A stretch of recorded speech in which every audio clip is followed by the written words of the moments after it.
আব্দুল মামুন, আপনি লিখেছেন বাবা মা কোনো অন্যায় করলে বা গুনাহ করলে সন্তানের উপর কি কোনো প্রভাব পড়ে? ভাই আব্দুল মামুন, সন্তানের উপরে প্রভাব পড়ে এ অর্থে যে বাবা মা যদি কোনো পাপে লিপ্ত হন, তারা যদি কোনো পাপ চর্চা করেন, কোনো অপরাধ চর্চা করেন, তারা সন্তানরা সেগুলো দেখতে দেখতে, বিশেষ করে ছোটোবেলা থেকে, শিশুকাল থেকে তারা সেগুলো দেখতে দেখতে অভ্যস্ত হয়ে বড় হওয়ার আশঙ্কা থাকে।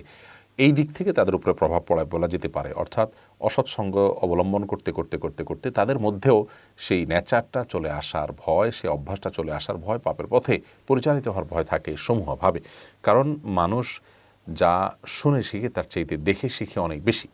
শিশুদের মধ্যে এই প্রবণতাটা আরও অনেক বেশি। এই জন্য বাবা মা কোনো পাপ করলে এ অর্থে সন্তান প্রভাবিত হতে পারে যে তাদের সে পাপ দেখতে দেখতে সন্তানরাও সে পথে পরিচালিত হওয়ার সমূহ আশঙ্কা আছে।